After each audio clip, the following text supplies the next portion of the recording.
Welcome to the NDE Nutrition Services School Nutrition Program training. In this section, we'll take a look at the procurement process under the National School Lunch Program. Procurement isn't just about buying food, it's a structured and regulated process that helps schools get the best products at the best value while following all applicable rules. The USDA requires that all purchases, large or small, follow these principles: fair and open competition, transparency, and responsible use of taxpayer dollars. This process ensures schools get nutritious, high-quality products while protecting program integrity and public trust. In this section, we'll walk through the key steps of the procurement process, including identifying your program's needs, choosing the right purchasing method, selecting qualified vendors, documenting procurement actions, and managing contracts and performance. Even if you're not the one writing contracts, understanding these steps help ensure your school remains compliant, efficient, and focused on serving safe, high-quality meals to students. Let's get started by looking at how to determine what you need in the first steps of the procurement process.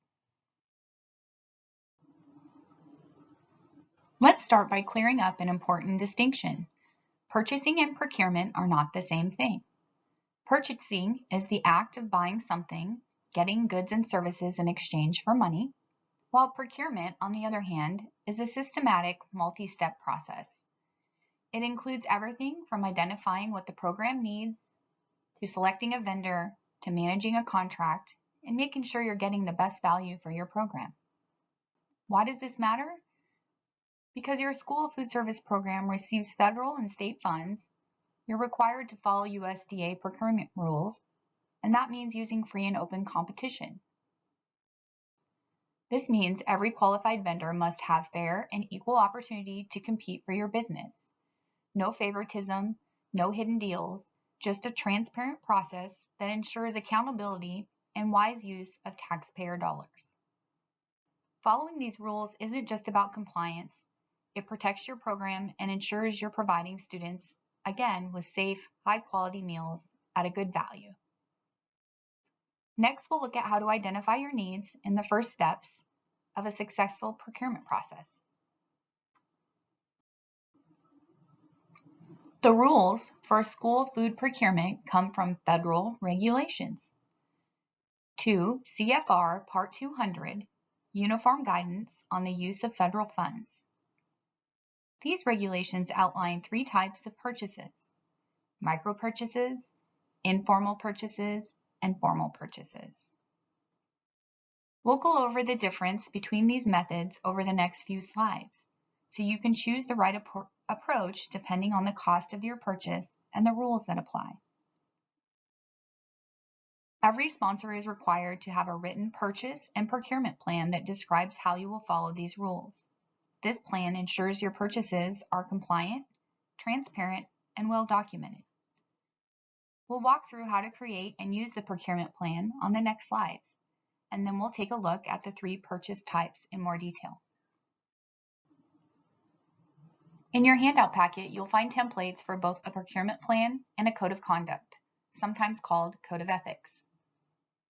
We recommend reviewing these documents carefully and using them as a starting point to develop and update your own internal policies. It's important to know that Nutrition Services is required to conduct a procurement review of each sponsor every 3 to 6 years. During this review, we will request your procurement plan, code of conduct, and supporting documentation from purchases such as quotes, bids, contracts, or purchase records. Having a written plan and clear documentation not only helps you stay in compliance, it also protects your program and supports smart, transparent purchasing. Creating a purchasing plan is one of the best ways to stay organized, control costs, and stay in compliance with federal procurement rules. It helps you forecast, plan, and purchase in a way that supports both your menu and your meal counts. Here are key pieces your plan should cover. Forecast meal counts. Estimate how many meals you'll be serving over a given period. This could be daily, weekly, or monthly. This helps you plan quantities and avoid waste or shortages. Plan a cycle menu. Use a cycle menu to ensure your meals meet meal pattern requirements and create consistency in your purchasing needs. Order based on menu needs. Once the menu is set, plan your orders based on ingredients and food items needed, the number of meals you expect to serve, your order frequency, weekly, bi-weekly, or monthly. And last, solicit bids from vendors. Reach out to vendors with specific product and delivery details, including preferred delivery schedules, requests for local foods, payment due dates, and terms. Including these details in your plan helps you communicate clearly with vendors and makes it easier to compare quotes or bids. A clear purchasing plan not only supports program compliance, it also helps you serve consistent, high-quality meals to your students while staying within a budget. Effective procurement isn't just about buying what's cheapest. It's about selecting products that meet your site's needs and appeal to the students you serve. When you choose items that students actually want to eat, you can improve participation and reduce plate waste, which makes your program more efficient and successful. Procuring locally grown and produced foods is strongly encouraged. Locally purchasing can support fresher ingredients, support community farms and businesses, and strengthen students' connection to their food. When working with vendors, request bids, quotes, and ask vendors to clearly identify any locally sourced items and, if possible, label the product origin on packaging and invoicing. This helps you track local purchases and highlights them on menus in your cafeteria.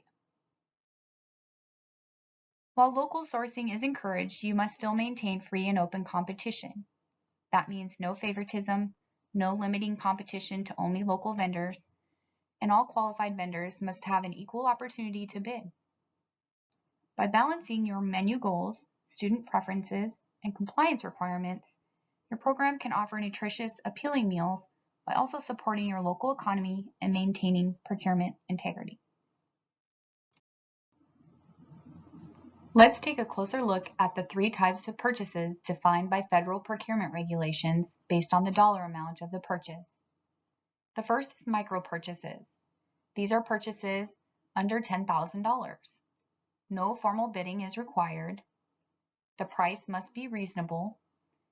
You must distribute purchases equitably among qualified vendors, meaning don't always buy from the same place. Keep records to support your purchasing decisions. Think of this as your quick, low-cost purchases, but always keep documentation and rotate vendors to ensure fairness. The second is informal purchases. These are purchases less than $250,000. You must get at least 3 written quotes or bids. You must document the process, vendors contacted, and prices received. Choose the best value, not just the lowest price.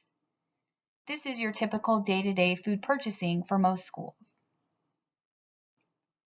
Formal purchases, which are $250,000 or more, require a structured process. You must issue an invitation for bid or a request for proposal. Make a public announcement of the opportunity. Send the solicitation to multiple vendors. Conduct a formal bid opening, followed by an evaluation process where cost must carry the most weight. Milk and bread are often treated as separate procurements due to their short shelf life, unique pricing structures, specific delivery needs. However, SFAs cannot intentionally split purchases to stay under the small threshold just to avoid procurement processes. Even if a delivery is under $10,000, if your total annual spending on milk or bread exceeds the micro threshold, you must follow the appropriate procurement method. Some best practices are to track your aggregated spending for reoccurring items like milk and bread, use competitive procurement methods even when not required, getting multiple quotes when you can help find better pricing and service. Following these rules help ensure your spending program funds are wisely spent, fairly spent, and in compliance with USDA regulations. This slide demonstrates how the value of the procurement corresponds to the procurement thresholds. Federal small purchase threshold is $250,000. When the value of the purchase is estimated at less than or equal to $250,000, informal methods, including micro purchase and small purchase, may be followed. However, when the value of the purchase is estimated at greater than $250,000, formal procedures, including sealed bids, like IFBs, and competitive proposals, like RFPs, apply. If your organization's threshold is more restrictive, you must follow your procurement process. Now let's take a look at the Buy American provision, an important USDA requirement under the National School Lunch Program. The Buy American provision requires schools participating in the National School Lunch Program to purchase domestic food products, meaning they must be grown and processed in the United States as much as possible. This requirement helps support U.S. farmers and producers, protect American jobs, strengthen our local and national economy. The goal is to ensure that federal child nutrition dollars are being used to support American agriculture when it's practical and available. Next, we'll talk about what counts as domestic and when exceptions to the rule are allowed. There are exceptions, but they're very limited and must be well documented. You can only purchase non-domestic products if the product isn't available in the U.S. Examples, certain tropical fruits or spices. This also applies when it's not grown or produced domestically in sufficient quantity or quality. The second is Buy American would significantly increase the cost.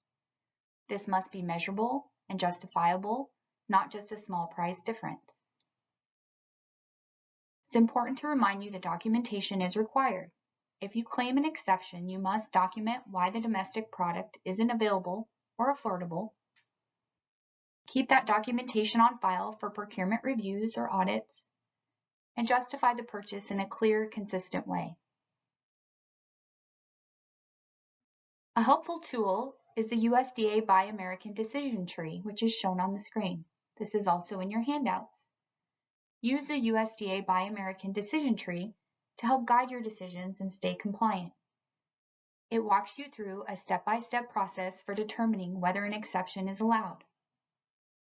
On the next slide, we'll talk about how to track and monitor your compliance with the Buy American provision and what additional tools you can use to support your efforts. To comply with Buy American provision, schools must take these important steps. Include Buy American language when making purchases. Make sure your food bids and contracts clearly state the requirement to purchase domestic products whenever possible. This language sets expectations with your vendors from the start. Check product labels. When receiving deliveries, verify product labels to confirm the country of origin. This helps ensure you're purchasing compliant products. Keep records of exceptions. If you purchase a non-domestic product due to an exception, document the reason carefully. Maintain this documentation for procurement reviews and audits. Be sure to train your purchasing staff. Make sure all staff responsible for buying know how to follow Buy American rules. Training helps prevent mistakes and keeps your program in compliance. By following these steps, you protect your program and support American agriculture. This year, new limits with phased-in caps on non-domestic food purchases has been implemented. The USDA has established a phased approach to limit the percentage of total commercial food costs that can be attributed to non-domestic food purchases. School year 25-26, the cap is set at 10%. This gradual implementation allows FSAs to adjust their procurement practices over time. Additional tracking methods and training will be provided on our webpage due to this new requirement and threshold. You can ask your vendors for Buy American attestation statements or quarterly velocity reports. This will help identify the origin of your products if it's not clear on your boxes or labels. In this slide, we're going to review important details about the USDA Food Program, also known as the Commodity Food Program. This program is administered by the Department of Health and Human Services, DHHS, and provides entitlement dollars to schools and institutions. These dollars are specifically allocated for the purchase of domestic agricultural food products to support your meal programs. Schools must use these entitlement dollars annually to maximize the benefits. If you are a new food service director, be sure to contact DHHS to update your information. Keep this contact handy and reach out if you have any questions about USDA foods, entitlement, or how to best utilize these resources. Thank you for joining us in this training on the National School Lunch Program, Procurement and Purchasing Requirements. Let's quickly recap what you've learned. Procurement is a structured process that ensures your program gets the best value while following federal and state regulations. You now understand the different purchasing thresholds, micro, informal, and formal, and when to use each. The importance of written procurement plan and code of conduct cannot be overstated. They keep your program compliant and organized. You learned about the Buy American provision, why it matters, and how to properly document exceptions. We also covered the special considerations for items like milk and bread and tracking aggregated spending. And finally, you know where to find help and resources, including your USDA food program contact. Moving forward, keep these principles in mind to maintain transparency, accountability, and program integrity, all while serving safe, nutritious meals that support your students and local communities.